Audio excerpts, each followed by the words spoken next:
our HVAC department was bringing in 20 to 25% net profit at a 53% gross margin. I mean, we started at like a million a month, or not, when I got there it was like 800,000, then 1.5, 1.6, 1.7 a month, and that was all just the people. You noticed an immediate impact in just the 6 weeks or whatever? Yes.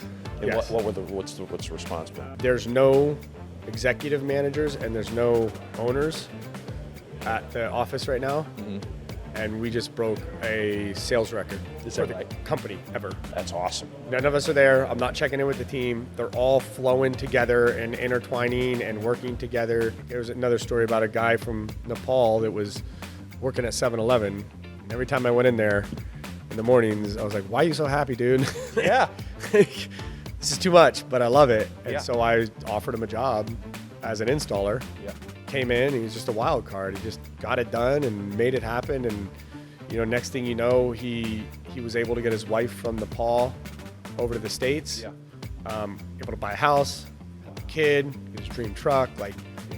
So those stories aren't few and far between. But I think people could have thought like I did, and it's like, oh, this is just a job. And they saw through individual development and growth and people getting to the next step that it wasn't a job anymore. Right. This is a journey, and this is a career. And I can make hundreds of thousands of dollars a year in this career. And I can buy a house, I can have a kid, and I can have a wife. And it's not like it comes easy, No. but it does exist. There's a path. Yes. Maybe I didn't see a path before. Yeah. Right? But now you showed me there is a path. Yeah. That's cool. Certain path. Ah, there we go. Thank you. Nailed it. I'll take it.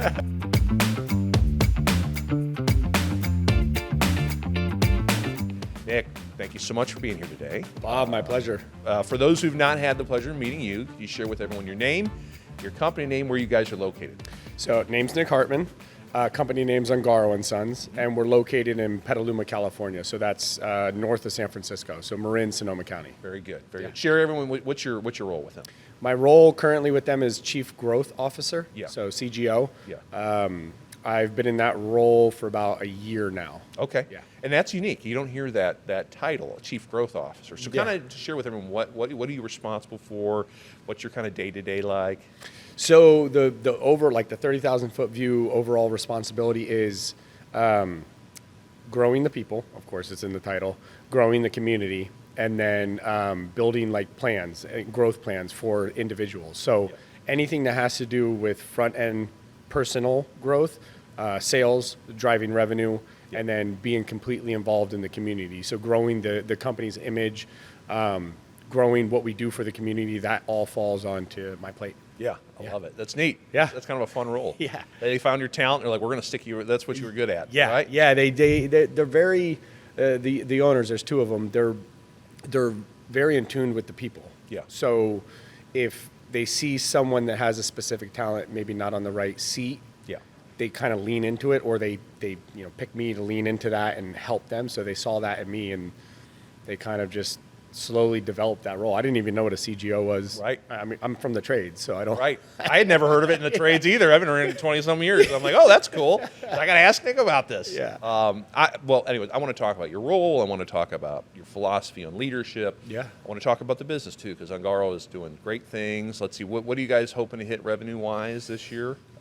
This year we should complete revenue around 38 million. That's great. Sales will probably land. So sales and revenue are different. Sales will probably be around 40. Okay. Yeah. That's wonderful. Yeah. Because I can remember when you guys started with us, and the previous generation was running the business. I think it was, a third of that size? It was, I believe, when they started in 2017, it was 7 million. So, yeah. Okay, that sounds So, right. yeah. So it's been a heck of a trajectory. Yeah. And I'm sure lots of... Wild. Yeah, and you've been there how long now? 6 years. 6 So when years. when I started, is this yeah, because I started 2019. So I'm on my 6th year. No, I just completed my 6th year. Wow. Which is wild. It is wild. I think when I started, it was 18 or 19 million by that time. So Okay. they've already been with Certain Path a few years. Yeah. And Making they- a lot of changes. Because I talked to those everything. guys. Yeah. They made a lot of changes. Yeah, like pretty much. That's what was smart about the family, and that's how. And we'll obviously get into that, but they pivoted when needed. Yes. They were new construction. Yeah. Pivoted from that in 2008. Yeah. 2015, 16, the whole industry was shifting. Yeah. They found Certain Path, and boom. Yeah. pivoted. Well, they all knew that they were kind of getting ready to retire, and they wanted to make sure the name, I mean, it's been around for, but it continues, that legacy continues. So I appreciated what they were doing. They were looking beyond themselves. They wanted to make sure, yes, and it's an investment. But this is our family, and this is what we're passionate about. We want to make sure our kids are set up for success. And it's great to see you guys continue. It's amazing. All right, so we'll get into all that, but I love sharing people's personal stories, and kind of let's connect the dots to how you got to Ongaro. But first things first, how did you get in the trade? What led us to attend the event today? We've been watching the Certain Path podcast on YouTube for quite some time, and it just had a lot of good content, so we wanted to come and see what that content was live. Coming into this, I had no expectations of what it might be. I've never experienced anything like this before, but it proved to be a truly moving and engaging experience all the way around. My most powerful insight from this is that there are other contractors just like me, just struggling to make it, to figure it out. And it's wonderful to know that there's a network of people that can help support you and have your back. The most exciting thing to take home here, what we're going to implement, is going to be the call taking and dispatching for profit. I can truly see from the coaches what the value of that is, and for us, that's going to be step one. I would recommend others come and experience so that they can find out what they don't know, to understand that they don't know what they don't know, and to be able to experience a community that's willing to help answer that question. So a Facebook message. A friend, like I had nothing. I was 27. I'm 41 now. Nothing really going on for a career path. I didn't know what I was going to do with my life. Kind of like that lost little soul. I had a whole back history that got me to that point. But when I was 27, a friend just messaged me on Facebook, said, "Hey, I think you'd be good at sales." It's like, all right, well, okay, go on. He goes, "Yeah, you could sell HVAC." And I was like, okay, well, let me Google what HVAC means. It was literally like, I didn't know the air conditioner was connected to the furnace, like none of that. Like that's how blatantly I was not obvious to me. So I Googled it and figured out, oh, okay, well, it's, in homes, working with people. I've always been in restaurants or catering or, moving furniture. So I was always interacting with human beings. I was like, well, I can interact with people in their homes. I mean, that's their space, but I know how to, interject myself into their space and make them feel comfortable with me. So I was like, yeah, whatever, I'll do it. It was in a different town. It was San Luis Obispo, California, so Central Coast. And I just said I moved. It was $13 an hour. No idea what I was doing. So, got there. They sent me away they were part of a different networking group. And they sent me away for training. I came back. I was like, yeah, I don't know if I want to do this. Can I just work in the warehouse and learn the parts and pieces? So I got moved to the warehouse, learned the parts and pieces, redesigned their warehouse. Then I went into the installation field. So then I was like, well, I know the parts now. Might as well learn all the components. Let's just see what happens. So I learned how to install it, learned how to efficiently manage teams. And then I went from there to maintenance and then service and following the procedures of how to run a call and all those, the steps we all now know that are normalized, and making my own steps on top of that. Then I got into sales, which then I realized why my friend hit me up and said, you should be in sales. And then from there, management started. How long was this whole process? So the field process for me, so from warehouse to management, I think was 4 years. I went fat. I mean, I had, no relationship at the time. I had nothing else. I was literally, like I said, lost puppy. My next thing was where am I going to go party, or what am I? Where am I going the next 20-year-old week? 20-year-old. And so when I got into this, I'm like, all right, my mentality or my mindset was, this is my boot camp. I didn't do college. I didn't hunker down and do all this other stuff that some of my friends did. So I'm going to pivot, and I'm working 7 days a week. And I'm going to eliminate my other parts of my life. Eliminate people that don't want to grow, and I'm just going to go after it. What about this job or this industry? You're like, wow, I see something. Because something made you decide, I'm going to drop all this other stuff and get real focused. What about it resonated with you? So at first it was I need a path. I need a vision. And I have pretty intense ADHD. And when I first started learning like the parts and the pieces and all those things, it calmed that down. And it, for whatever reason, my brain was like, yo, focus on this. Yeah. So that got me into stay in the industry. Yeah. And so I got excited about that. And then once I transitioned more into leadership, I learned that, I can take that and put that energy to people. Right. And then I was like, oh my gosh, this is a whole thing. Like this is a career. This is a journey. You can help people. Like it's not just making money. There's literally the ability to help thousands and thousands of people in this industry. Right. And that really didn't escalate till I got to Ongaro. Okay. Yeah. So was that from that place to Ongaro, was that the next step, or was there a couple in between? Yeah, one more in between. Yeah. So I had the place I started, then a place in between that I was there, and the second place was just strictly management, but it was managing chaos, right? Not structure. It was like I was learning how to manage, not lead. I was learning how to manage. Right. Completely two different things. Yeah. In my opinion. Yeah. So through that, I learned how to put out fires. I learned how to build urgency. I learned how to get things done and build inventories and all that stuff. So I learned a level of mid-level management from there. Yeah. And I got to a point where I'm like, this style is burning me out. Right.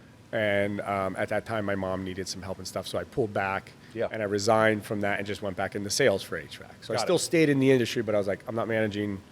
Just going to do sales again. Do your thing, worry about family. Yeah, I can make money. It's good to go. Yeah. And then I got recruited to Ongaro. Okay. So how did that work out? How did they recruit you? An old manager at one of the companies I was at had hit me up a few times, and I'm like, no, I don't jump ship like that. I'm not the kind of person you just like. If something frees up, I'll reach out to you. And he heard that I resigned from management and just went back into sales, and he pinged me. And I was like, I'll go. Okay, sure, I'll entertain it. It was in a different town, different area than I lived. Right. Walked into the office and just I'm in tune to energy, or I kind of go off of gut intuition. Yeah. And I walked in and I was like, oh, this is different. They're having fun, they're laughing, they're eating, they're talking, but they're getting stuff done. Right. So it's like this weird, different energy that I've never seen before, especially in the trades. Right. And I was like, yeah, I'm in. Yeah. Let's see what happens. What was the interview process like? I feel like you told me this. It was definitely informal. Yeah. Because the guy wanted me there badly. Yeah. So I didn't even meet any of the owners. Okay. So it was the GM at the time. Yeah. He recruited me. Yeah. And I went in, we sat down, he kind of told me the roles that I'd be playing and what, my KPIs would be and all that stuff. And I was like, yeah, it's doable. Yeah. I didn't believe that in my head, but I was like, what were you getting recruited for? Service and sales manager for Service and HVAC. For HVAC. Yeah, right. so it was- you guys do all three trades, Yes, right? You didn't correct. tackle anything else, right? Tell me electrical. Roofing's going to start next year. Oh, okay. Yeah. Okay, Yeah. cool. So our plan is June 2026. It was this year, but given just kind of how Okay. everything transpired this year, we said next year. Yeah, there you go. Yeah. All right, so you were doing HVAC, service and sales. All right, and what year was this then? 2019. 2019. Yes. Oh, wow. A lot of stuff is about to change. Yeah. So talk about your trajectory from there to what you're doing today, because it's been, I feel like every time I talk to you, you got another promotion. It was another more responsibility. I'm like, what's going on? Yeah. And business is good. Yeah. Yeah. So 2019 happened. I got into that role. About 7 months into that role, they put me in charge of the entire HVAC department. Yeah. Just because some internal changes. COVID hit Yeah. in March of 2020. So that was like, all right, what do you do? Pivot. You got to pivot. So we did we removed 30% of our staff at that time. Right. And some of that staff was upper management and stuff like that. And so the owners kind of stepped back in a little bit. Yep. And when that was happening, all I did was just put my boots in the ground and say, no, we're not slowing down. We are going to adhere by all the rules. We're going to follow the protocols that California's put in place, and let's help these people. They're going to be at home. Yeah. They're going to be sitting at home, working from home.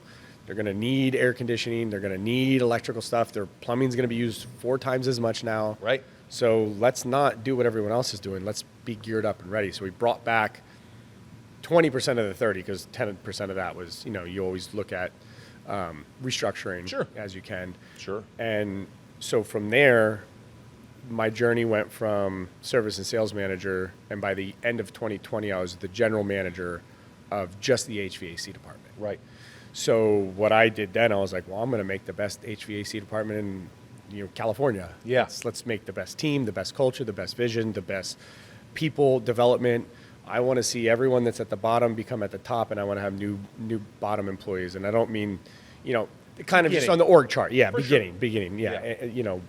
So when I did that, I spent the next 2 years. So it was 2020, and so when 2021 hit, I was general manager, and then 2021 went through, and 2022. By 2023, I had proposed, because you could see how one division was going one way, 3 divisions siloed. That's not healthy for one ultimate vision. Right. So I helped to speak with the owners, and we talked about kind of bringing everything back together. Yeah. And during that process became the new title, not the one I have now, but the next was I don't even remember what that title was. It was like director of growth, maybe. So something like that. And that was to help develop the rest of the divisions. Got it. Like build that culture, build that vision, grow the team. Yeah. And then, and then that started happening, and we brought everyone and did like a reorg. Yeah. Brought everyone kind of together, and then the past year has just been the new role. Did you come up with this role, or did the owners they just knew putting the name growth in the title to me would just ramp me up to another level. That's right. Yeah. It's like, you can go and give someone, we were talking about that the other day. One line can change someone's direction. Yeah. And it could just be a little 1 inch off the direction they're on, but by the end of wherever they're at, you can imagine where they go if it's the right direction for them. Yeah. So the EJ, he's the CEO, he saw that, he presented it, he gave me the job description. I read the first 2 lines, and I just, let's go. It was, it was a huge turning point. Yeah.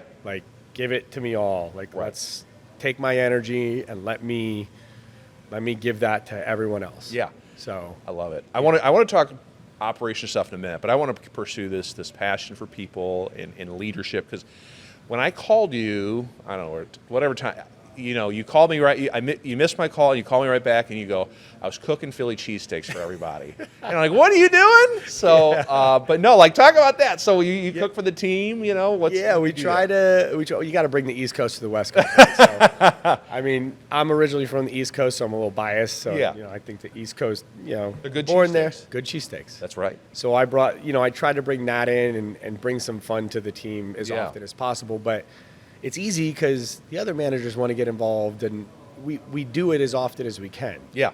So, people always say happy wife, happy life, but happy team members, happy company, happy customers. Yes.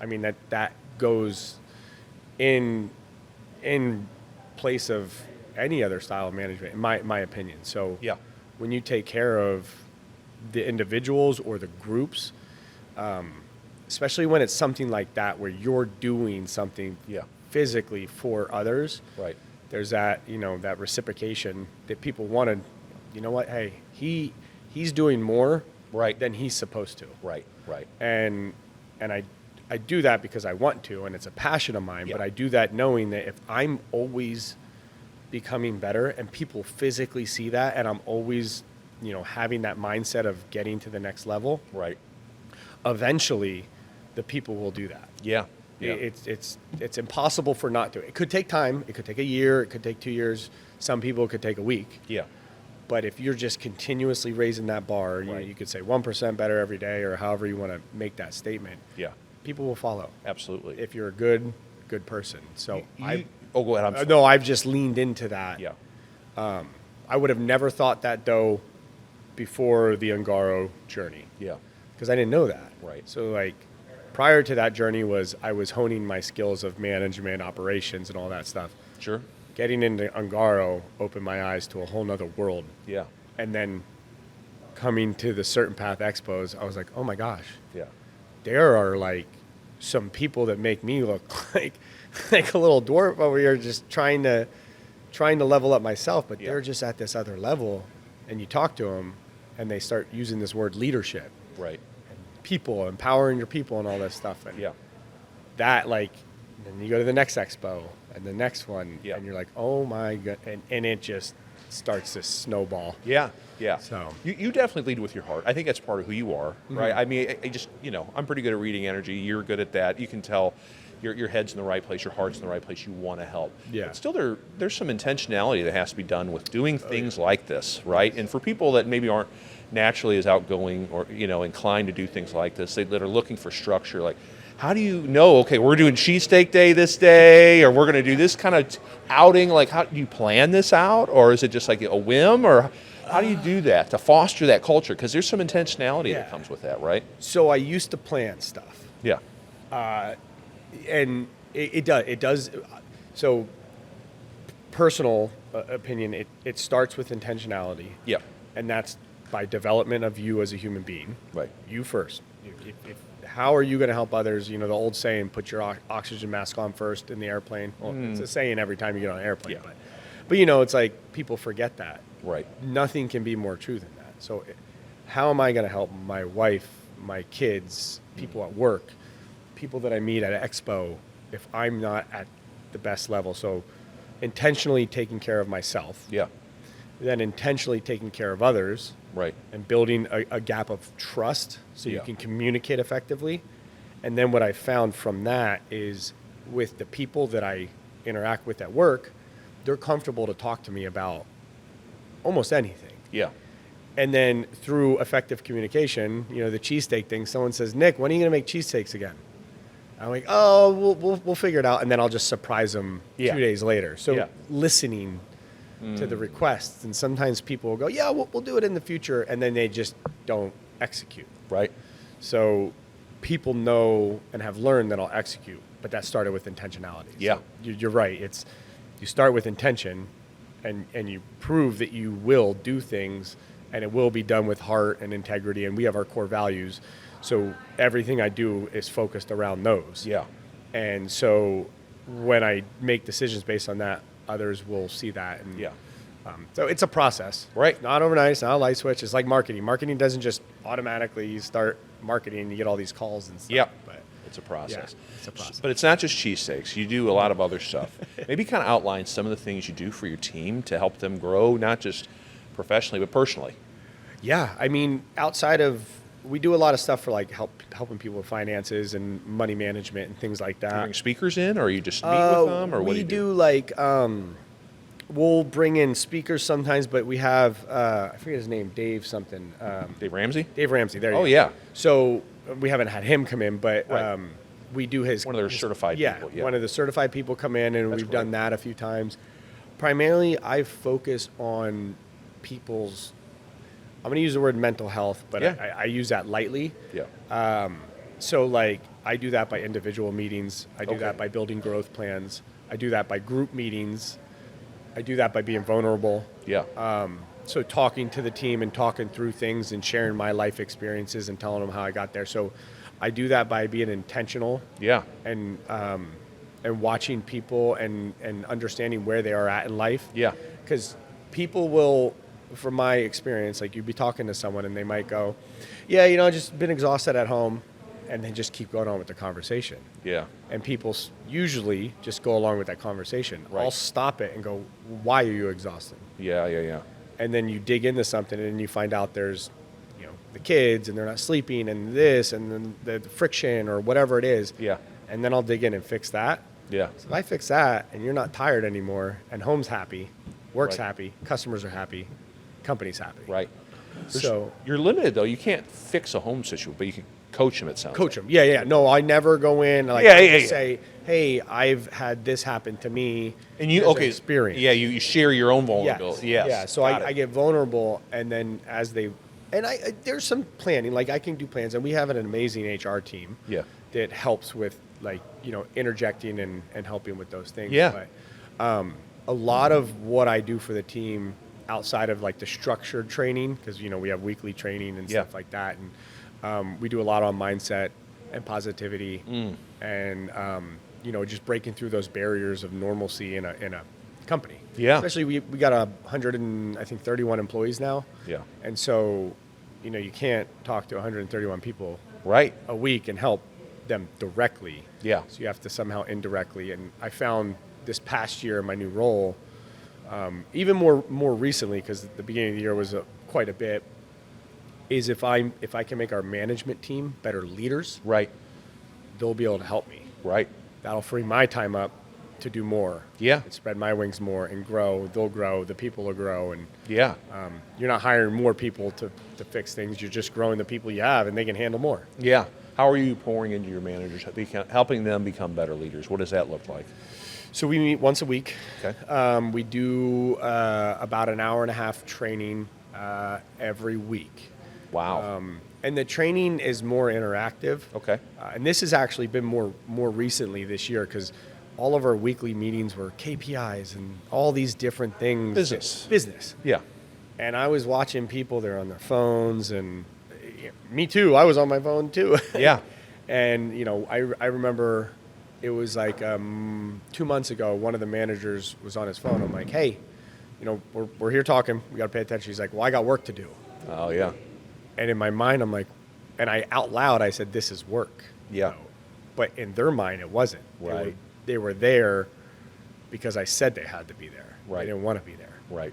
So at that point, I was like, it's time to pivot. So I got with our HR director, and we worked out a training plan. So every Monday we meet, and we're kind of going through. We started with trust, and I work with Brandon from Certain Path in the Pride group. Yep. And he's been helping coach me on how to build training, how to communicate with trust, how to remove filters in communication. So what we do every Monday is we set the tone. We talk about some wins. We don't talk about any KPIs. We don't talk about anything business related besides some wins or like urgent updates. Yeah. That's 15 minutes of it. Yeah. And then outside of that, we do an exercise as a team.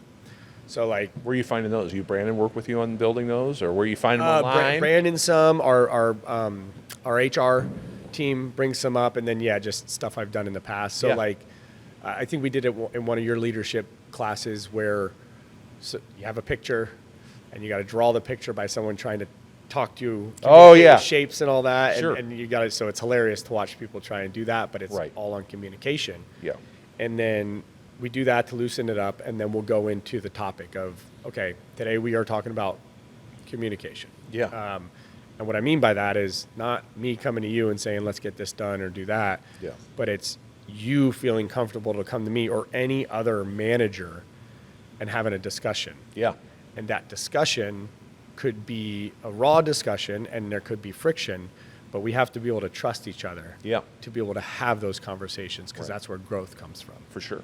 So we do that for about 15 minutes, and then 15 minutes on the activity, and about 45 minutes of a discussion. Wow. And sometimes it gets there's a little bit of friction and stuff like that. How do you lead in that? Do you go in with like I have set questions that I want? Yeah. Do you have like a set questions to get people to engage, or is it just kind of happen naturally? Usually I have like one or two that I'm gonna put in. Yeah. And I know the team well enough. I know who's gonna speak out first. Yeah. I know who's gonna push the boundaries. Yeah. I know who's just gonna be like, well, whatever, doesn't speak up, kind of a thing. So I gear the questions in a way to start the conversation in a unique way to spark everything up. Yeah. So I'm not as structured as you are. Well, no, that's all right. Whatever works, brother. Yeah. But it's been so rewarding. Yeah. 2 weeks after that we changed the way that we're doing that. Yeah. The guy that was on his phone, that I was like, hey, pay attention. And he's like, I got work to do. He came up to me, he goes, I've never been more happier leaving these meetings than I have been recently. Wow. And he's a newer manager. He's been in his management role almost a year. Yeah. And hearing that, I was like, yep, okay. That's awesome. We're doing the right thing. Yeah. So it was pivoting from talking about business and KPIs and driving all that stuff, which is important. But I do that all week. Yeah. Like, you better believe I'm looking at every KPI every single day and managing that. So why are we spending the only time we get to spend together as a group Right. talking about the stuff. And it was just, business. In your mind, you're thinking you always got to talk about numbers and all this. And it's Well, like, it's natural. yeah. Right. But it's not what drives the business, though, because it's not what helps people, right? I mean, all that's critical. Yes. We can't discredit that. No, but if you ignore the people, that's the... KPIs don't matter. No. So they leave, and all of a sudden the KPIs are in real trouble. I mean, let's be honest. Yeah. You said trust, like we talked about. That was one of the lessons. What's your curriculum look like? Like, how do you decide week by week? You said trust. I mean, you got to always have a new topic. Like, what is it? Just being in tune with what's going on, or are you scripted it? Like, I know Brandon with the Lion's Pride. He's got a whole 12-month thing. Yeah. So our current curriculum kind of came. Our HR team, the director, or she's the CHRO, so Chief Human Resources Officer. Got it. All these titles. I know, right? Yeah. She had a whole curriculum built. Great. And so it was like a 3-part. She had this built, ready to rock and roll. Cool. Then we read the book, 5 Dysfunctions of a Team by Patrick Lencioni. Oh, yeah. Great book. Yeah. Easy listen, good story. I recommend it to anyone trying to just kind of look into it. In my head, I'm like, we don't have a dysfunctional team. We're doing $38 million, and we got all these people. We got crown champions. We got, we have people getting to the next level of management. So I read the book. I was like, okay. So I went to the team, and I laid them all out. Yeah. I educated them on it, and I, said, you could read this book if you want, but we're going to work through it. And I was like, we for sure have trust, and we have some of these other parameters, so we'll probably be on, the 4th or 5th dysfunction, and we'll move past it. Yeah. The whole conversation geared around trust. Hey, let's be honest. If you're listening or watching to the successful contractor, you're looking how to get better. More revenue, more profit, more time, a happier team. You're a self-starter, an avid learner, all great things, but you can only learn so much from a podcast. That's why you need a coach, a system, some accountability, a network of 1,200 contractors, industry-leading training, all of that and more. You need Certain Path. At Certain Path, we offer a free discovery call with a Certain Path coach. It's real one-on-one conversations with someone who can help you get clarity, get focused, and start making real progress.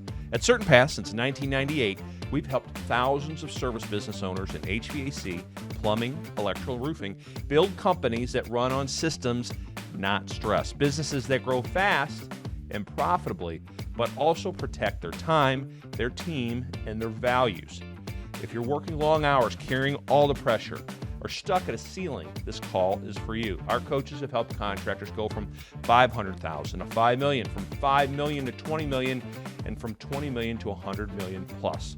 Whatever your goal, Certain Path can direct you along a path to achieve it. So if you're ready for a real conversation with Certain Path about your business, your goals, what's actually in your future, go to the episode description and click on that link that says book your free discovery call. You don't have to figure it out all alone. You just need a proven path and someone who's walked it before. That's Certain Path. Book a discovery call now. No one said the word trust. No one thought that they were talking about having it, but it was all around That's trust. interesting. Yeah. So is it what they were looking for, or did they feel there wasn't as much trust, or that's what they crave personally is trust? They crave it. Okay. So when we restructured the company, that can create friction. Sure. And that can create a little lack of trust. Yeah. Uncertainty, and with the economy and things like that, uncertainty is a real thing. Yeah.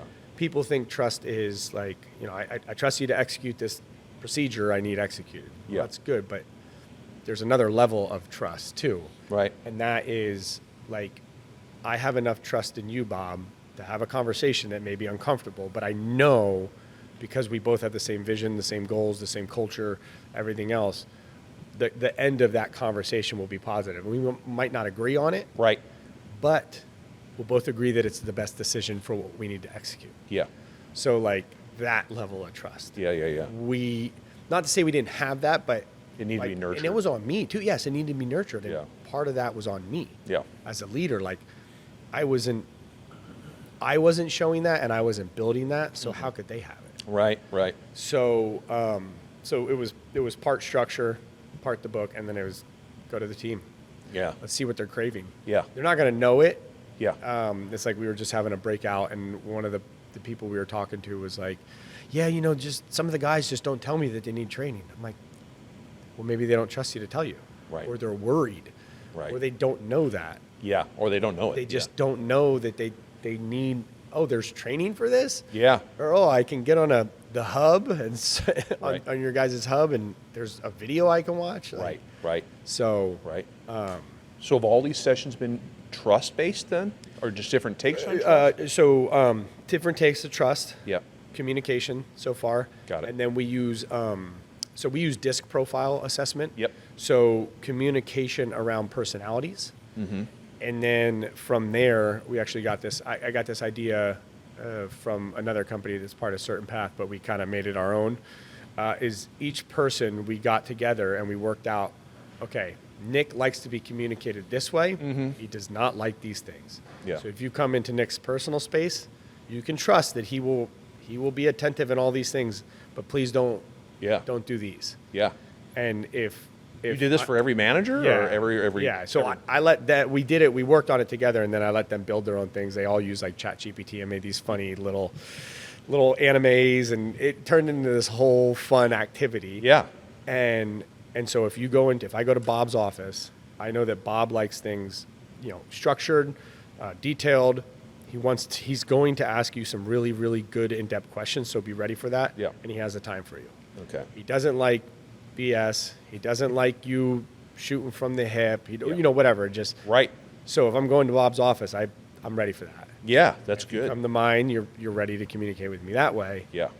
We did that, and it was funny. Now all the people that like the CSRs and the dispatchers and marketing and all them, they're like, "What is this?" Yeah. Now they want to do it. Yeah. So now I'm going to that's coach great. them on the personalities and how to communicate with different personalities and stuff That's like wow. that. That's cool. It was, it made me feel really good. Yeah. Well, it's just, if you know how someone wants to be, it's easier to communicate with them. Yeah. And you get the results you want. They're not hung up on like, why are you coming at me that way? Yeah. So it gets the noise out of the way. Yeah. And then through that, I found out half the way I was communicating with half the managers was completely Know what they incorrect. wanted. Yeah. Like I'm very high energy. I get excited. I hate details. Right. Facts. I'll dig into it and I'm going to question you. And I'm like, on to the next. When I'm done talking with you, I'm going to move on. Right. No offense to you, but that's just my personality. Half the managers didn't like that. So I'm like, oh, crap, I'm so sorry. Yeah. I've literally been communicating with you in a way that makes you upset. Right. Or that like It throws you. frazzles you or throws you off. And Yeah. You're like, a tornado just walked into my office and now I have 5 more things to do. Yeah. And I have no idea what those 5, Right. why I'm doing those 5 things. Right. When did you guys do this? This has been about a month and a half ago. Okay, so not long. What have No. you noticed an immediate impact in just the 6 weeks or whatever? Yes. And Yes. what's the response been? There's no executive managers and there's no owners at the office right now. Mm-hmm. And we just broke a sales record Is for that the right? company ever. That's awesome. None of us are there. I'm not checking in with the team. They're all flowing together and intertwining and working together. Yeah. And I'm saying there's no issues, and now I'm going to get a text message when I get off this. I'm like, Knock on fake wood, yeah. Knock on fake wood. Yeah. But no, it's just they're excited now. Yeah. There's this new. It's been so much stress, not only like with our industry, Yes. right? Yes. But with the economy and the uncertainty and all these other things, and whether it's really good or bad, it's just stressful. Yes. And I wasn't helping Right. this year by trying to drive revenue and trying to drive all these things. Yeah. And when I pulled back, so this Yeah. is personal development. Like this Yes. is consistently looking and growing. Yeah. When I personally pulled back and I realized by some of the managers being like, dude, it's gonna be fine. Like you're good, Nick. Like it's good. So I'm getting coached by my management team too, right? Right. We did that, and now the stress, the communication, we've had to pivot and have people do stuff that's not in their job description at all, and Right. never will be. Right. Volunteer to do it, no questions asked, working more than they need to if it calls for it. It's exciting again. Yeah. Everyone's just rowing like- the boat in the same direction. Yeah. Brandon and I were talking about that earlier. Yeah, and it's like this. Why you wonder why teams go on these long journeys of success, and it's. Yeah. I'm watching the next level of that happen. Yeah. And I'm getting to be a part of it.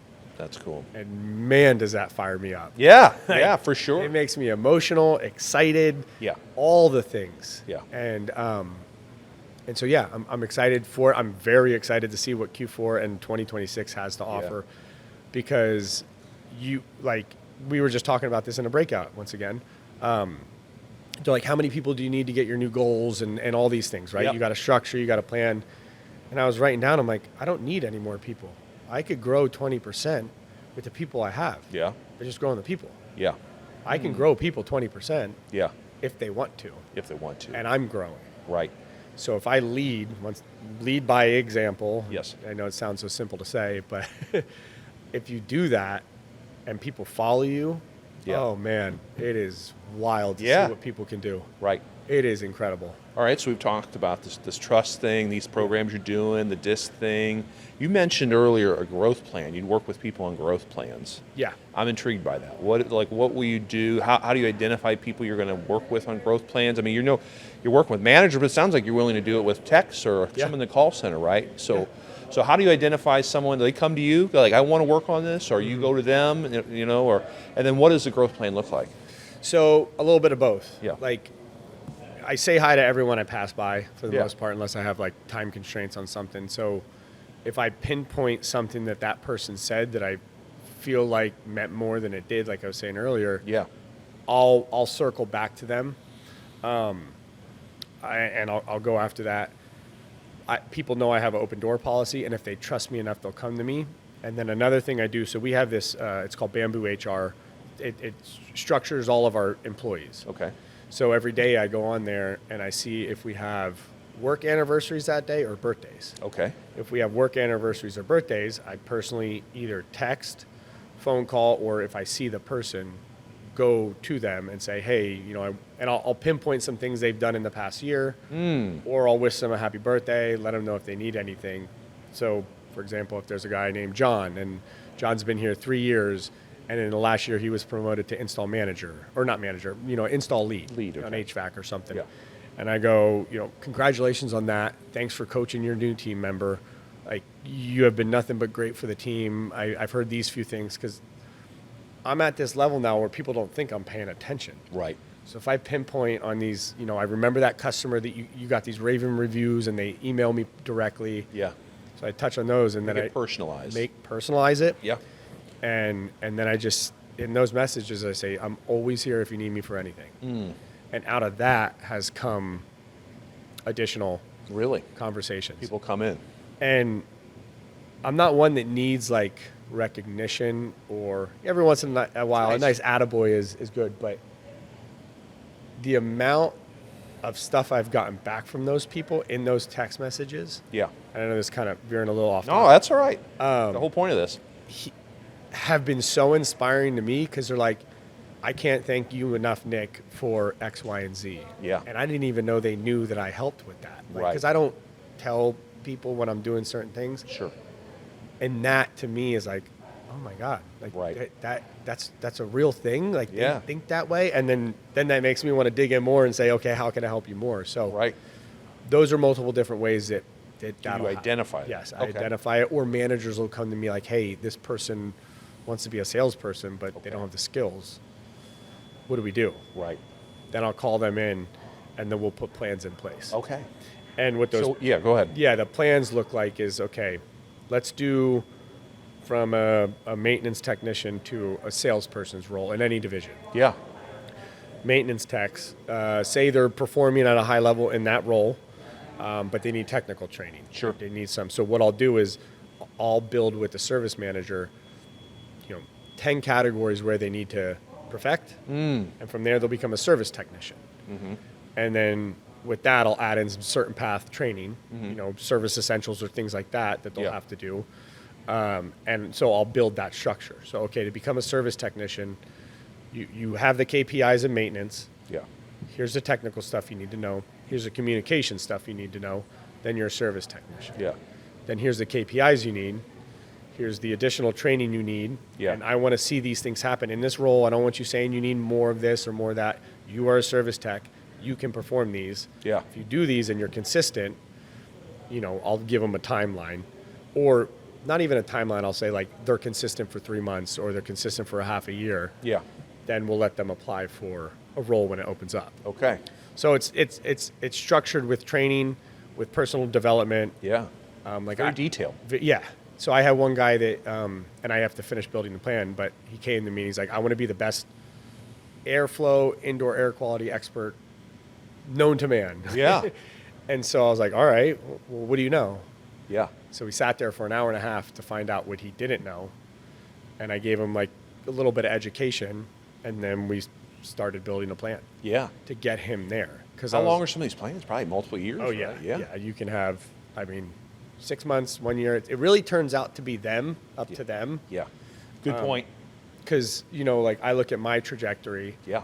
And I remember when I became a manager after 3 to 4 years of in the trade, and everyone would, oh, you don't know what you're doing. You're only, 30 something years old. And how can you teach me? I've been doing this for 15 years. And Yeah. it's like, well, it's not about teaching you the trade. Yeah. It's about the work that I've put in to be in this role to help you become better at whatever you want to become better at, and trying to bridge that gap. Yeah. But yeah, some of them, they can take a while, and then the position has to exist. Yeah. For sure. So, For sure. or they come to me and they go, I want to be a salesperson, and then I look at their disc profile. Oh, yeah. And then I have them redo it. I'm like, you'll fail. Oh, you'll have to be honest with that. Yeah, but I'll do it in a nicer way. Right. Yeah, for sure. But I'll explain, this is what a salesperson role entails. It's not, you don't just show up to these calls and Make a lot of money. Make a lot of money. Like, you have to go in, you have to be the best person in your field. Yeah. In this area. You Yeah. have to educate, build value, talk to the customer, get them to trust you in an hour or however long that is, follow up, work on the weekends, work on your vacation to maybe get some sales. Yeah. And then you got to convince someone that it's in their best interest to spend $25,000 on an HVAC system. Right. And we don't do that with any manipulation, but No. like It's a process. it's a process. And there's you a lot tell of them that, tension in that. and Yeah. they're like, oh, Yeah. well, I thought we just got handed the calls and then you just went and wrote proposals. Like, Yeah. no. No, I wish. Trust me. Yeah. I wish. Yeah. So you go through that and then you go, but what's the purpose of you wanting to be a salesperson? Like, because they're at the top and they do all this. I said, okay, is it money? Some people say, yeah, I want to make more money. Okay, well, let's look at a different way for you to make more money. Yeah. Some people, they just think that that's the top. Yeah. And so then we'll figure out and pivot and find a different trajectory for them. Right. That's cool. That was the same with me. Like, I was like, well, I want to be an owner someday. Yeah. When I first started in the industry, and it's like, Yeah. do you know what being an owner takes? You know what stress that is? Like, Right. you know what is on your shoulders? And Right. so it's different, right? Sure. It's a different pattern that people just think they want to host a podcast. Well, do you know what that takes to host a podcast? Thankfully, I got Randy back here. Yeah, That makes it all easy for me. I just gave a thumbs up. I just show up. And I just start show talking. up and I just start talking. I'm just that pretty face. I do what I'm good at. I just get on and. I am intrigued though. So you build this plan out, Mm-hmm. but there has to be is there check-ins? Is there any accountability? You keep them accountable to Yeah. it, that they're doing what they need to do, and if so, how does that happen? Are you doing it? Managers doing it? Usually put it on management. Yeah, And makes then I sense. try and check in with Good. the managers. Gives you something to communicate with them on their birthdays, right? Yes. And anniversaries. Yeah. Where are you at on this, or what? Yeah. What's going on? And does sometimes it fall to the wayside and things like that? Yeah. Yeah. It we get busy and we forget, and then we circle back, and Yeah. But you always circle back. but you always circle back. Yeah. If you can. So calendar reminders, staying on top of those things, and it's not easy. Oh, I'm sure. And that's where the energy comes in and the intention comes in. And you remind yourself why you're doing this, I'm sure. Yeah. You seem to just be wired that way. Every day. Yeah. Right. Have you had any really cool stories of people? I mean, I know you may not been in this role super long, but, Yeah. working with people on a plan. You don't have to say names, but, there's things you're like, yeah, this person did this, and Yeah. life's great now. I would say almost every single one of our mid-level management team has gone through, and not all me, but Yeah. has gone through growth plans, and we're not management. So someone you've interviewed, and he'd love for me to say his name because that's his personality. I'm not going to say it. I know who you're talking about. When I started there, he's a maintenance tech. Yeah, yeah. And he just knew what he had to do to get to the next level, but he was being held back by, management at that time. Yeah. And he wouldn't stop. I was like, okay, well, I'm going to just move back a little bit and see what he does. Yeah. Sure enough, becomes a service tech. And then I just say, all right, well, if you do this, and his personality, this was easy with him because, this guy is... He's something else. I'm talking him up, but yeah. Now he's going to know. But his intentions, his intelligence, his focus to people and making sure it was just there. And I said, hey, you do these 3 things for 3 months. Here's your contract to become a salesperson. I need someone in that role, so I'll need it in a few months. And sure enough, he didn't ask for any more different types of calls or anything else different. He went to his customers. He took care of them. He had the most name only customers. They only asked for his name. Yeah. And sure enough, he became the salesman. Yeah. And then down that line, he at some point was like, I want to be in leadership. And so here's the steps. And then sure enough, boom. Now he's the GM of sales. Yeah. So that's an awesome story. Outside of that, though, just, hiring someone to start in the warehouse. Yeah. Like I did. Right.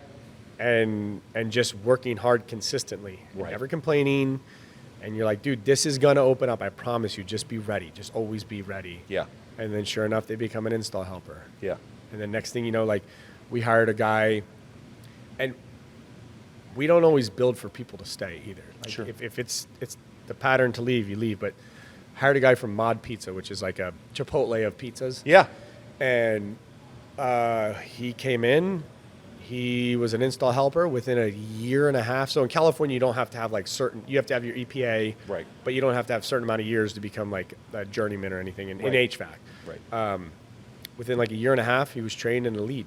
Yeah. And then a year from there, he bought his first house.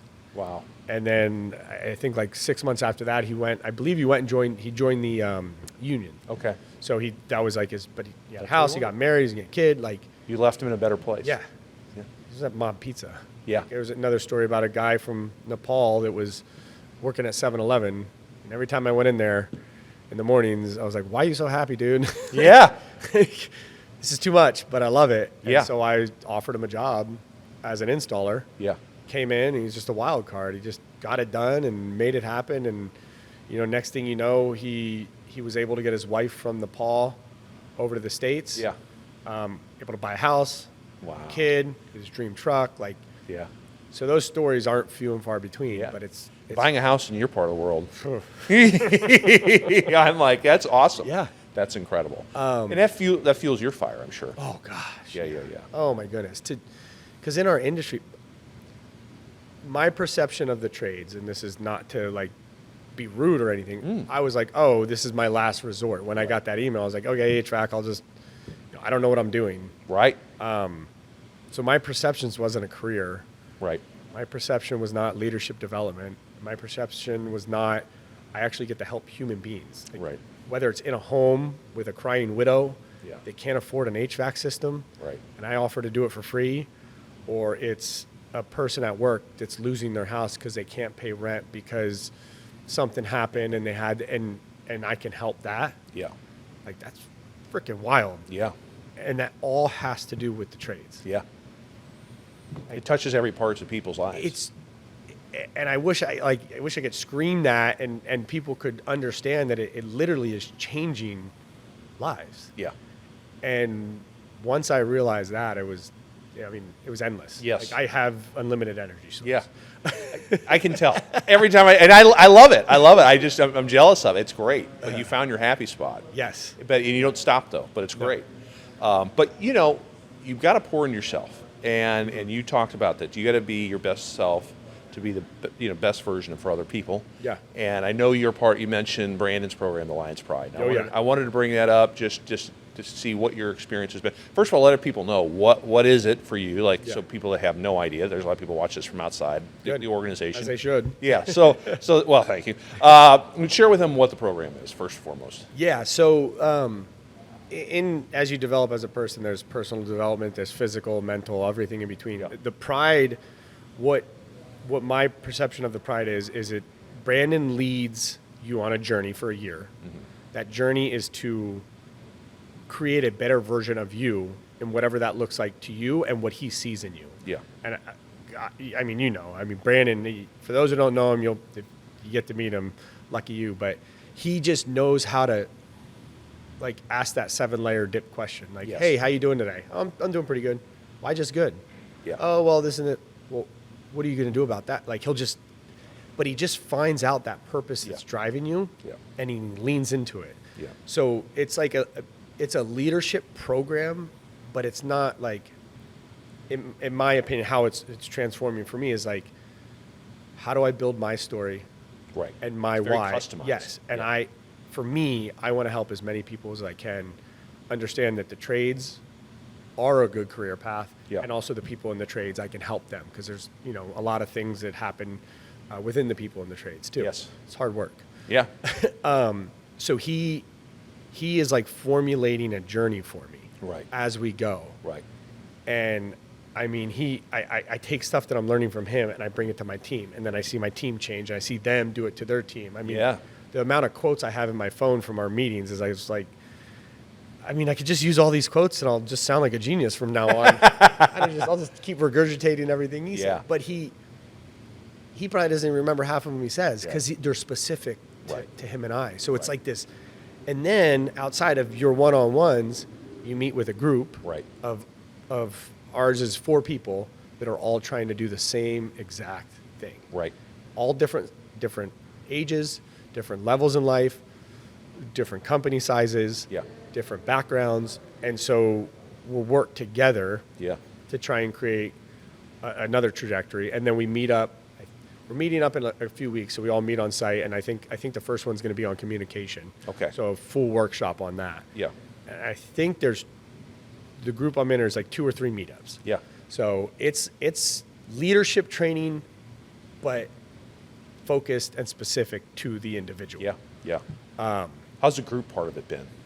Great. I mean, I was hanging out with Bill, another part of the group here at Expo. We got at a table at a Connect breakout and just started going into everything. That's awesome. And it's been cool. I started a separate group chat. Yeah? Yeah, with the group in there, and I'm sending little videos of us doing our training and stuff like that. That's and great. We're challenging each other a little bit here and there. So, but it's been a good growth tool for you to be able to pour back into your people, which is the whole goal, right? I mean, yeah. Yeah. Lack of better words, absolutely. Yeah. I'm literally meeting with him, working on what training we're doing, and I'm taking what I'm learning from him and the group and what the other groups are doing. Like Bill's been in the industry for way longer than I have. So our companies are different, our personalities are a little different, but I'm learning stuff, and I bring that and then I implement it. Yeah.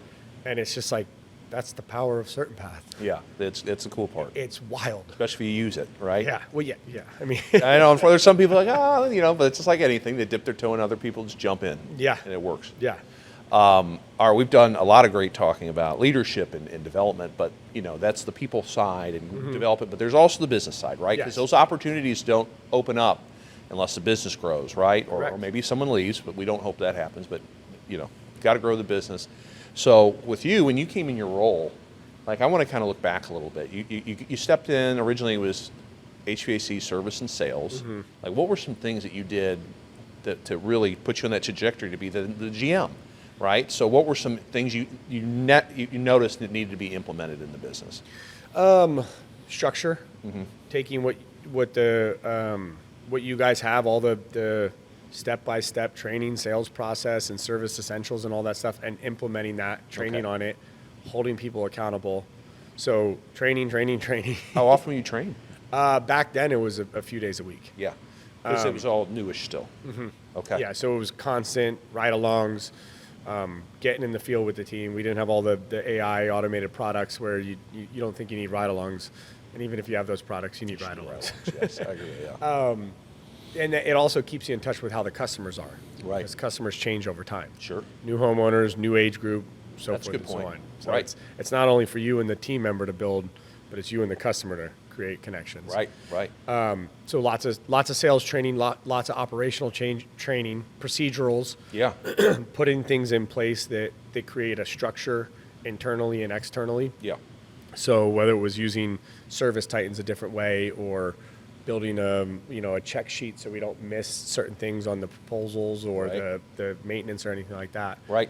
So a lot of training geared around that. Right. And then to the accountability side of it. Oh, yeah. Because a lot of people train and then they forget about the side of accountability. But there's a way to do it constructively and a way to do it where it tears people down. Yes. I'm assuming you don't do the tear down side. That's not your So how do you constructively keep people accountable to doing these steps, and like when they sometimes don't, right? So what's your view on accountability with that? So if it becomes a pattern, that's a different level. Yeah. We're sitting down and we're having a counseling. Yeah. And then from there, if it continues, your performance improvement plan. Like, we're not against that, and everyone understands that is, that's the steps. Yeah. Like you have a job to do, and it's expected. Right. But I will ensure that you have all the tools to do it. Right. So the first half of that is, have I trained you enough? Right. It's on me. So extreme ownership. Have I given you the tools that you need to perform your job? Right. Are the calls being booked accurately? Are the notes correct? Can you listen to the calls? Like, all these steps, have I given, you, Bob, as a technician, have I given you all of this? Yeah. And if I have, then I coach you on that. And the accountability is as simple as, like, I would call the guys every day. Okay. Like, I'd have, a quick phone call, check in. I do what's called ghost ride-alongs, so I'd watch Service Titans and see what they're doing. Yeah. On the call. Have they started their system health report? Are they marking it, or is just everything green? And Right. For those who don't know, we mark it red if it needs to be replaced, yellow if, preventative, green, Good. good to go. So are you doing those steps? Right. So I watch that, I coach like that. And Yeah. then if I have felt, or others have felt, I've given enough Yeah.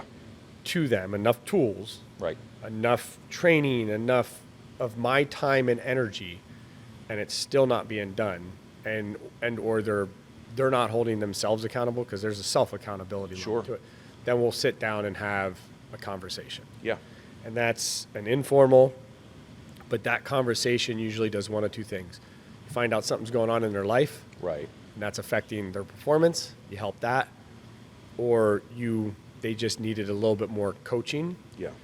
or they're not one of two. It's just not a right fit. But I still give them the chance to go on, and then You've done everything you can Yes. to make them successful, and it's on them. Because what happens is, unfortunately, people are lazy. Yeah. Some managers are lazy. It's you, it's not me. Right.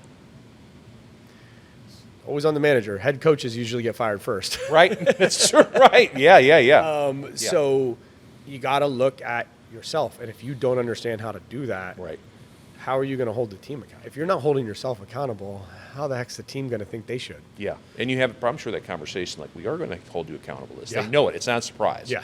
And I'm sure that's part of the training as well. We expect you to do this. Yeah. Right. Yeah. Okay. So training was consistent. Yeah. Training, you said, in that role, some systems that maybe needed to be updated, and then they saw what you were doing, and then boom, all of a sudden you're the general manager of that HVAC department. Yeah. What additional things, with that increased amount of responsibility, what were some things that needed to happen to, again, continue to grow that department at that stage of your life and your career? So once I became in the general manager Yeah, role. the HVAC. Yeah. So when I did, because before it was one little hub of my team of 10 or 11, I forget how many it was at that time.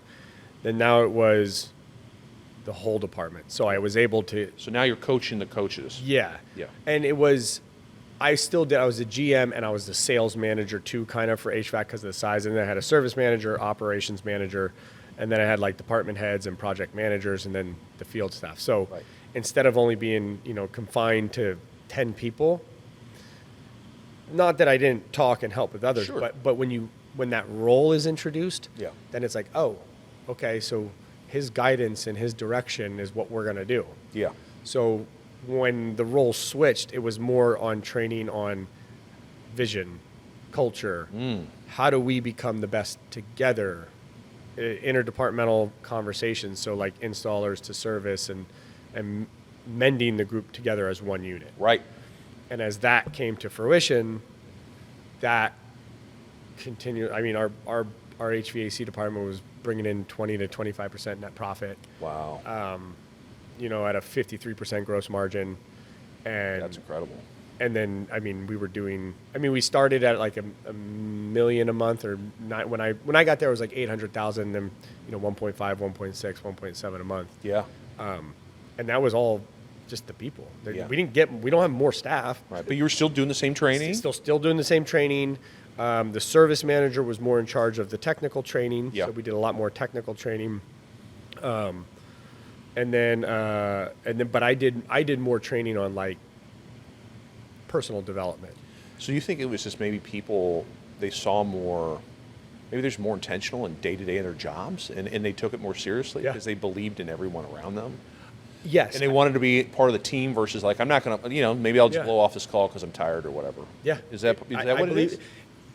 Certain individuals became cheerleaders. Yeah. Certain individuals wanted to become better. And through that, others wanted to follow. And then when everybody's doing that, and they see that I'm just consistent with that, like I'm not changing what I'm doing, I'm always trying to improve, others want to do that, and then all of a sudden you have the ones that don't. Yeah. They kind of get ousted on their, like the team will just be like, yo, you're not doing that. Right. And they'll start calling them out. Wow. They took ownership. Yeah.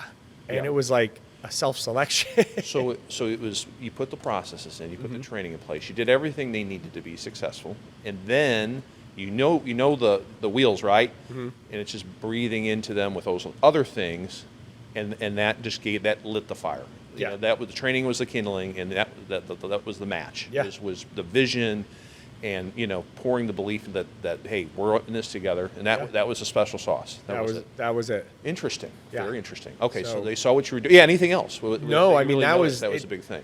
I mean, you could go into details about all that stuff, but that was it. That was the gasoline on the fire. Yeah. So they're selling better. I mean, there's also there's the whole materials and equipment and being more efficient. I mean, maybe it was just they were more intentional instead of just throwing stuff out or whatever. It was intentionality. It was accountability. It was just people wanting to just I'm speculating, but I think people could have thought like I did, and it's like, oh, this is just a job. Yeah.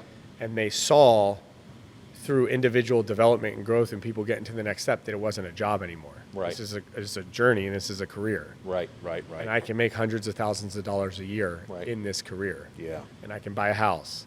I can have a kid. I can have a wife. And it's not like it comes easy. No. But it does exist. But there's a path. Yes. Maybe I didn't see a path before. Yeah. Right. But now you showed me there is a path. Yeah. That's cool.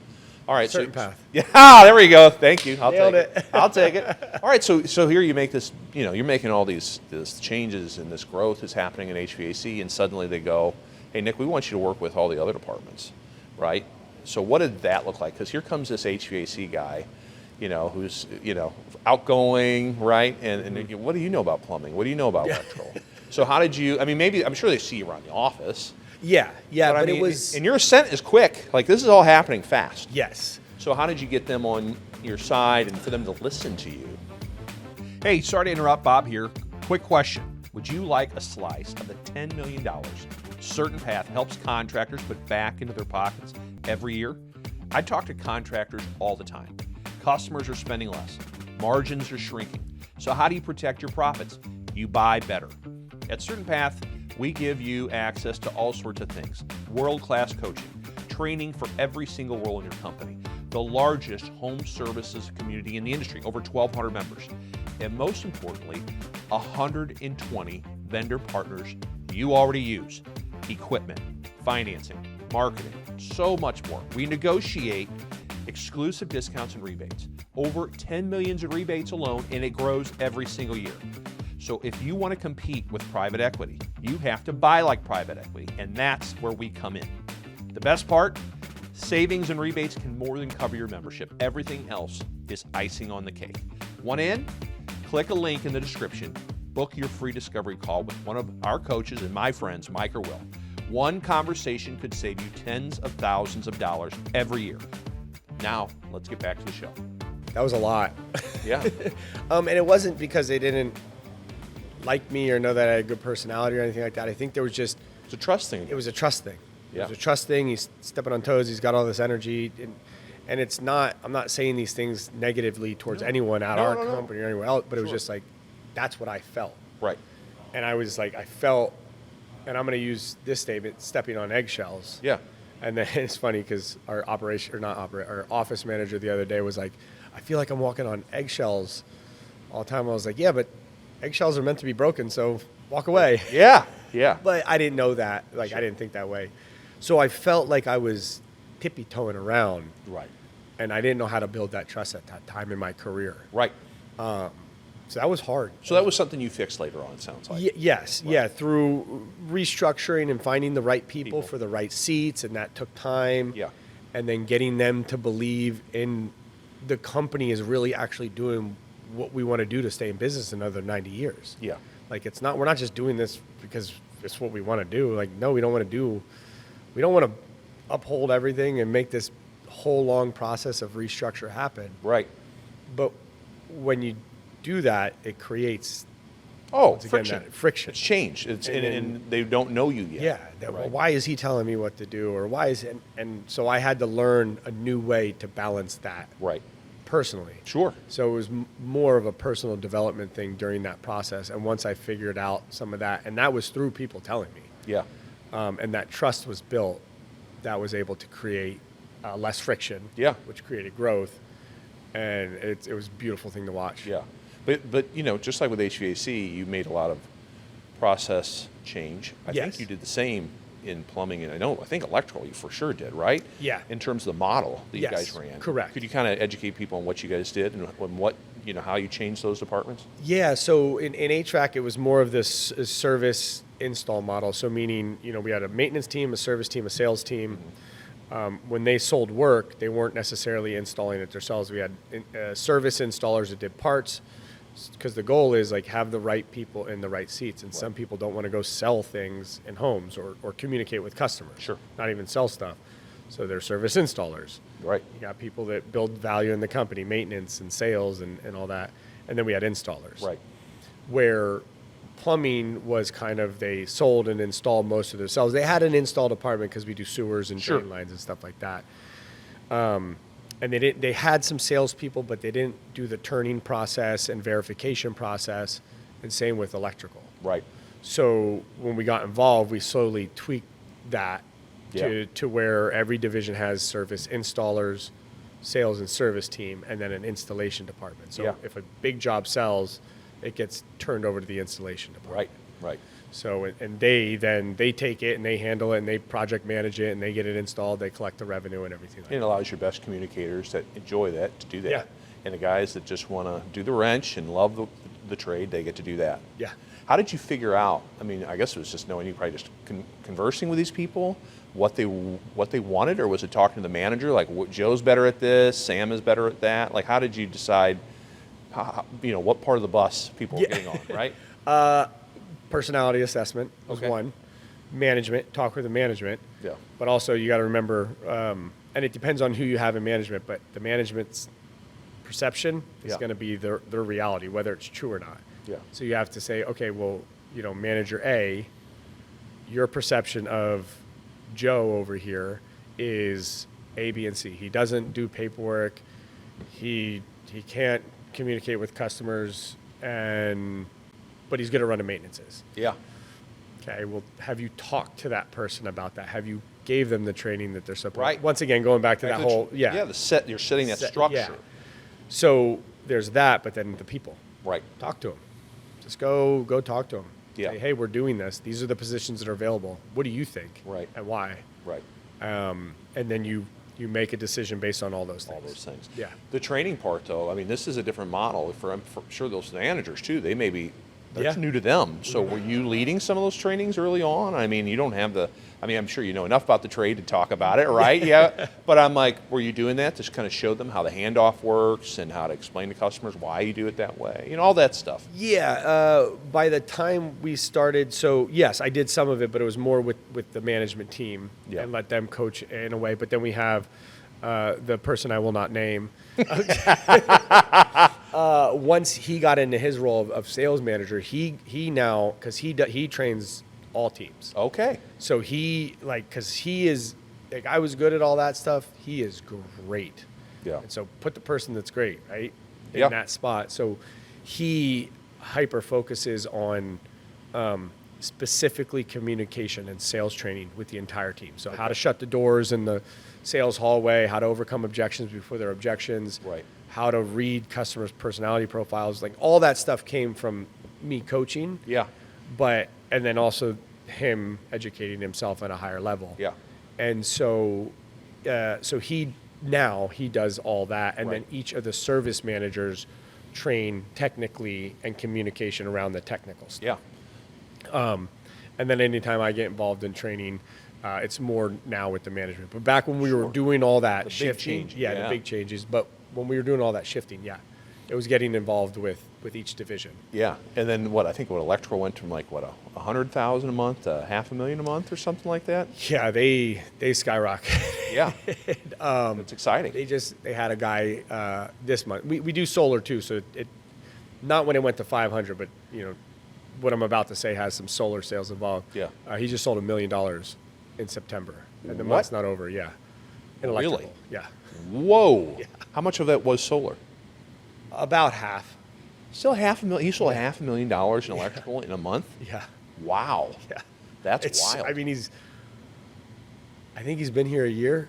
He came from like I believe it was more commercial or like union world and came in. Yeah. And just going through the steps and learning how to communicate and believing it.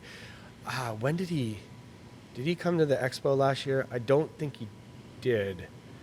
But something clicked after expo last year where he believed in the process. Yeah. Because he didn't at first. And man, it's wild to watch Yeah. him So go what is after. it? Like, this is panels? This is generators? Yeah, Like- we don't do generators really Okay. anymore. California, as they're getting away from the gas world. Oh, yeah. Those kind of, we had them. But all these big tickets. There's got to be a lot of big tickets. Yeah, a lot of like smart home panels, read devices, rewires, panel change outs, Yeah. things like that. Some big jobs, $500,000. some battery backups. So instead of generators, battery backups Yeah. and stuff like that. That's So, a lot of electrical. Yeah. That blows me away. Yeah. Yeah. We just, I just got a message before I came in here that we broke our record this month, and we just broke over 4 million in sales for the month Wow. in this downturn. And Yeah. And September's for us is like, a shoulder. Shoulder. month. Yeah. Yeah. So That's it's awesome. just the team. Like Yeah. it's them realigning, and Yeah. it's us getting back Yeah. to the basic training stuff, and Right. and them having structured training every week, and there's sales training every week, and Right. there's technical training now that we're building a technical training calendar. Okay. So yeah, a lot of that, a lot of focus. And then, as you're growing, you're needing, just like the person that will go unnamed. Yeah. You need more managers, right? You need people to elevate. What do you, and mostly, are they mostly internal, by the way, or some external? I would say, so every manager we have in place right now, except for one, has been an internal Wow. promotion. Wow. One was hired from another company, but so no one we have in the company in management has not been in like the trade. Okay. But the one manager who's in our electrical service manager, he came from another company, but he had been an electrician and everything Okay. like that. It is hiring from within is definitely, I think, a benefit because Yeah. it shows that Shows the team. It shows the team, and it also depends on how you want to run your company and stuff like Sure. that. But for us, we want to run it off of growth because we know that's longevity. Yep. We want another 90 years in business. So it does come with struggles, though, right? Because we put out an ad to our team first, and they interview for it. We're not just like You get it. You get it. No. Okay. No. That's happened a couple times here and there, but no. It's here's the new position. Yeah. It's to our team first. Please apply. Yeah. Just put in your resume, all the steps. Yeah. Do the disc profile, and then we go through the interview process with HR, and we ask the questions, and Yeah. and then we do some outsourcing, and then we pick the best person. Yeah. So internally, you might have 4 candidates. Right. Right. So you have to be ready to potentially tell all or 3 of them It's they not gonna don't get the happen. job. Yeah. And we've had to do that. Yeah. And it's it's a hurt to some egos in ways, but we have found that 90% of the time it's been a successful Yeah. progress. Yeah. How do you have that conversation with someone so you don't lose them, right? There's always this is an A player, right? Yeah. Maybe they're good for it, but maybe in a year from now. Yeah. That doesn't mean they stop at their journey right there. Exactly. So is that basically what you coach them through? Yeah. Yeah. Kind of just, if it's, say you want someone to become an operations manager and you have install leads and project managers that want to take that job, and you interview them all, and one gets it and the others don't. The conversation is, hey, we know that this was a job interview, so we had to pick what we had thought was the best candidate for the role at this time. Yeah. That doesn't mean you're not a candidate for a role in the future. Here are some of the things that I think would benefit you in your continued growth. It's a development plan. Yeah. Right. And I would love to get you there. Yeah. I'd love to put this in place for you. I'd love to help. And I know this may not feel like the best conversation, but just know we're making what we can believe is the best decision for the entire team and the company. Right. And for you, we don't want to. What if we put you in this role and you fail? Right. You want to be pulled back. How do you think that? We don't want to do that. Right. And so yeah. Yeah. Just kind of. Sure. It's a It's tough not- conversation, it's- but one that has to happen. Yes. For sure. Yeah. And Okay. On the plus side, all right. Yeah. Well, let's say on the positive side. The ones that do well, what are some certain characteristics or things that you see in the leaders you've elevated? Like there's some commonality. There's certain things you're like, our guys are good at this or this or this, certain traits or, just ways they behave around people. I don't know. What do you think? For me, the most is there is a passion to want to be better. Mm-hmm. And I see that in different ways. It could be, I go to the gym before work at 5 a.m. and all of a sudden I start seeing these random people from the office start showing up at 5. Like, okay. Then I see them start packing their own lunches. Yeah. And then I see it, they ask me for, hey, what book should I read? And then, and that's just one way. Another way is, oh, this person in this role, there's no roles open, but this person actually built a new procedure, asked to implement it, held his team accountable, and did all these things. So I look for those, or we look for those. Initiative. Yeah. Yeah. So if they have that self-drive, and it doesn't have to be work-related, Yeah. I'll go after that. Yeah. And I'll spend the time and energy on those people. Yeah. Because they're doing that themselves. No Right. one's saying go do this or whatever, or they're watching me, or they're watching someone else. Yeah. And they're like, okay, well, they're being successful. I'm gonna just continue to do what they're doing. Right. And follow them. All right. So you got those you're growing. You need more managers, more leaders. Yeah. What are other things?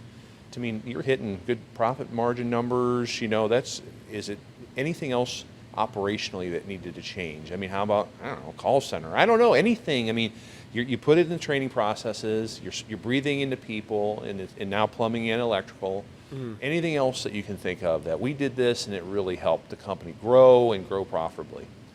We're still working on it. Yeah. Right now Never the call center and the installation coordination team and we brought permits in house, and we're trying to do all these different things because that's the front end, and I'll take full blame. And actually, I think it was Gus at the Spring Expo really shed light on this. Is like, when was the last time you went and sat in the call center?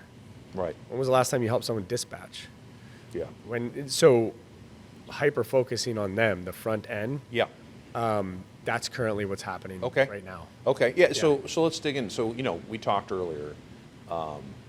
Mondays, you're breathing life in your managers, right? You're getting them fired up, and they're responding. But there's also KPIs that need to be met. There's these initiatives that need to happen so that operationally we're more efficient. How else are you guys getting together to talk about these things? Are there meetings throughout the week that talk about that? And what do those look like? Yeah. So I usually do individual department meetings, or so that's just a check-in. Yeah. I go check in on the KPIs. We come up with actionable items out of those meetings. 1 day action items, 5 day action items, 2 weeks, and then each week we check in on those. Yeah. So individual department head meetings. Yeah. Outside of that, then we do some I've been working with the installation coordination team. So job sells, it goes to them. They got to drive the revenue. So meeting with them, helping them, coaching the operations managers on how to drive that revenue. Yeah. That's kind of been, I would say, and it's no fault of anyone's, there just hasn't been focus. That's a bottleneck that we have. So from sale to install, there's a bottleneck there, and we're just trying to get the right, not even the right people, just the right help. Right. In place to do that, and that comes with coaching and training. And, Yeah. but yeah, a lot of moving parts and pieces, and you're growing. So if you're growing, you're constantly having to think about pivoting. Like maybe not right now, but 6 months, I got to be prepared for this. Right. So what does that look like? Right. Talk to that manager and say, what does this look like to you? Okay, because it's going to happen. Yeah. In the past 5 years, this happened 3 times. So let's like have a plan in place. Right. Or have that, like you said, a new manager or a new position. Yeah. The new position's going to look like this. Start looking at your team. Right. Don't tell them about it. Yeah. Start watching them. Right. So you can plan for that role to be fulfilled. What does your day-to-day look like? Is it, so you do these meetings, right? That's obvious. That's what your day is filled with, those and those. But it sounds like there's a lot of individual conversations, coaching guys like, hey, this thing's opening up. Look for those people. Yeah. Or, hey, I'm noticing a KPI. Like, I don't know, what is your day-to-day? How are you coaching and leading and beside them, right, throughout the week? So I try to go and but go and conversate with each of them once a day. So my morning, I get in, I check all my KPIs, usually between 7 and 8, 8:15. I let the managers do their thing because they're already putting out the fires of people not showing up or customers canceling and things like that. So I come in, I look at my KPIs, I get a temperature read on the company. Yep. Figure out where we are. I do my projections for the month, so that's every day, so I can watch how it ebbs and flows.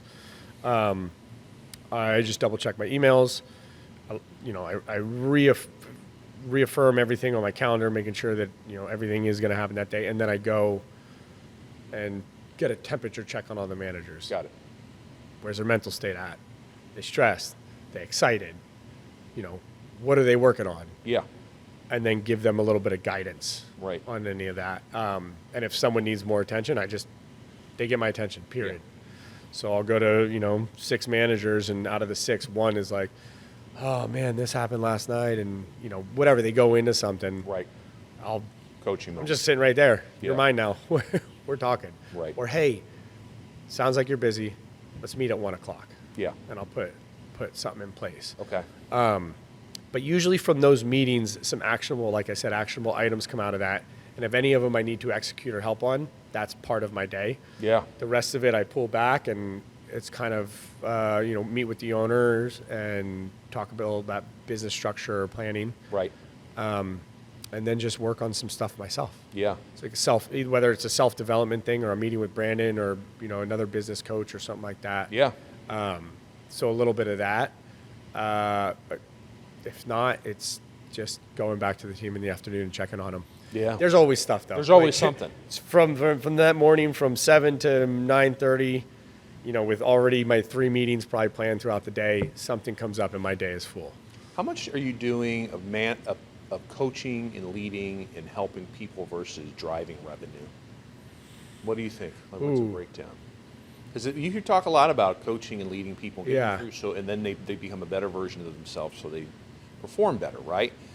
Is it more that versus, hey, we're not converting on opportunity? I mean, what do you? So, and this is where I pivoted this year. I was doing like 75% on the driving revenue and sales. We need this. Why did he not sell this? Why did that call cancel? Why aren't we calling that? Right. Like I was like micromanaging. I mean, and you got 3 install boards we have to manage. You got the 3 dispatch boards, and you have 70 field employees, and I was like focusing on all of it, and I was just creating friction. Yeah. Pure friction, like unhealthy friction. Right. And I was doing about 75% of that and 25% of the people this year. Yeah. Like I didn't really know, and then I pivoted, and I would probably say I'm about 70% of just the people. Okay. Because they know what they're doing. They know what you've trained them. I've trained them. Like stop, let them do it. They know their goals. Yeah. They know what they have to do. And this came from the team. They're like, we know this. Yeah. We know it. We'll come to you with questions. I'm like, okay, but just so you know, my personality is you better come to me with stuff. Right. But so what I do now in my meetings, when I go check in with them, I'm like, yo, what's your plan for today? Right. You know your numbers.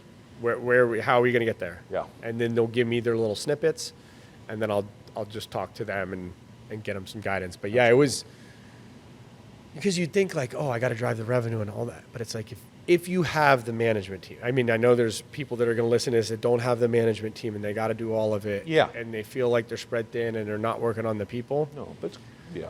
And if they're not, like an advice I'd give, if you realize that you're only working on the business and trying to move all these levers, you might want to look at your bottom line and see how you can create some more income Yeah. to hire someone to do that for you, and you go to working on the vision and the people. Yeah. Yeah. Because that's the only way you're going to get to the next level. No, I love it. I love it. All right, kind of wrapping up. Thank you for all your time. Yeah, It's been really of course. enjoyable.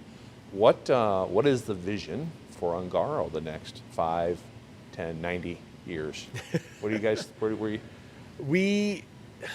I mean, obviously there's goals for revenue. Sure. Like my BHAG, my big, hairy, audacious goal is $100 million. Okay. Why? Just is. Because It's it's cool. I Yeah. want to say that. Yeah. But the biggest reason behind that is if we're able to do that, that means more involvement with the community. Right. More we can be back. We want our like goal, and I know EJ and Donald's, like their vision is like they want to become a staple of the community to where when you hear the Ongaro name, you don't think of home services, you think of what they're doing for the community. Right. And that means nonprofits. That means a park that needed help building. That means a community center that needed redesigning. That means sponsoring baseball teams or the science. Like we sponsor the junior college and the college in the area for different things. That means people at our company. Yeah. They get to buy a house. They get to interject more money into the community. Community gets to grow. So the ultimate vision and goal is chasing that. Yeah.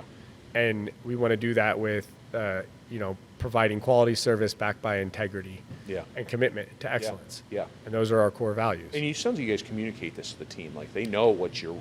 Yes. Right. And each department has their own little way of saying that to the team, which is great because it's different personalities. It is. But, Every trade I think is a little different. yeah, but if you sat EJ down and asked him, man, the passion behind what he wants to do, it's not like I want to buy 10 homes and have all these vacation properties and things like that. It's like, Yeah. I want Nick to be able to live in the house that he wants to live in and have the life that he wants to have. Yeah. And whatever means that is, like, they'll go after it. Yeah. And I'm not saying that lightly. That is, and that is why they've been in business for 90-something years, and they will continue to be. Yeah. I love that. So It's been neat. Again, being able to see from the sidelines and checking in you guys, occasionally seeing you do this too and grow to this level. And what and just on hearing your words, what's this relationship with Certain Path meant for you and for the organization and yeah, what are your thoughts on that? So for the organization, obviously, you can see, when they were 7 million and 25 people to, the level we're at now, it's not easy, and we still have all these issues. Sure. There's never going to not be issues. Don't think I'm saying these things and I'm like, oh, yay, everything's great. But it is the community. It is the procedures, the processes, the training, so business-wise, the structure. Yeah. You don't know where you're at. You don't know what you're doing. You're in this trade because you love being a technician. Yeah. But you don't know nothing about business. Or you think you do and you're doing, you're all right. You got a couple trucks. You got a couple people in place. Well, why would you? It's like, in the Matrix where you can just like you can know karate or whatever they, instantly. It's like, why read 1,000 books on business and how to do all that when you can just join a community that's going to teach you? Right. And it's like the Matrix. It's just hyper infusion of it all. Yeah. So that's what, like, Certain Path to me. It literally, the name says it. Like, it's the certain path to success. Yeah. Simple as that. Yeah. For me, so the other companies I was at were different kind of networking groups too. They were involved with stuff like that. And I go to the things and all that. And to me, it was more of this, and I'll say this lightly, but like using the stick, like you got to get this, you got to get here, you got to do this revenue and sales, where yes, that is part of it. And I'll never discredit that. Right. Because a lot of the stuff I said here was around numbers. Sales, yeah.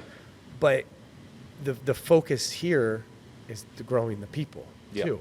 And for me, like, yes, Ongaro and Sons gave me this trajectory, but Certain Path gave me a whole nother level of community that, I mean, I talk to people from the community every day. Yeah. And I bounce ideas and issues. And like, it'll be a text, like, okay, I got this issue going on. I'm going to text person A from company A. Yeah. Text them. They shoot me back a text. I'm like, oh yeah, that makes sense. Execute it. Yeah. Instead of Google searching, reading a book, listening to a podcast, reaching out to 5, whatever business owners, having a whole bunch of business coaches try and tell me a new product they're going to sell me. Right. It's like, why would you do all that when it's all here at a level that, like, I guess that's the way I can explain it. Yeah. It's just, like, and even being here where we are, I've already got like 6 different things that I'm going to bring back. And because I asked my team, I'm like, what do you guys need from me? They just leveled out a bunch of things. So sure enough, grab 5 people, sit at a table. I got these questions, help me out. Yeah. Boom, boom, boom. And each person has a different take on the 5 questions. Yeah. Got 5 answers. Voice memo, send it back. Okay, next. Yeah. I love it. So for me, it's created another level of me that I didn't know existed. Oh, that's cool. So yeah, very, very, very grateful for it. We're excited to have you. Yeah. I just love your passion. Every time I call you, I have a better day when I talk to Nick because I'm sure it just exudes in everything you do at the office. So, Nick, thanks so much for all your time. I know it was a long one, but this was really good stuff, and I look forward to sitting down maybe in a couple more years when you guys have taken it to an even other level. Do it. Absolutely. Right. I'm into it. All right. Thank you, sir. All right, Bob. Love you, man. Love you too, brother. The Successful Contractor Podcast is part of the Certain Path family. Certain Path builds successful home service businesses and has for 25 years. We do it by providing contractors with a proven path to success, professional coaching, software solutions, and a member community of 1,000 plus strong. Doubling your sales with a 20% net profit and an inspiring company culture is all possible. Let us show you the way. With Certain Path, success is made certain. Visit www.mycertainpath.com for more information.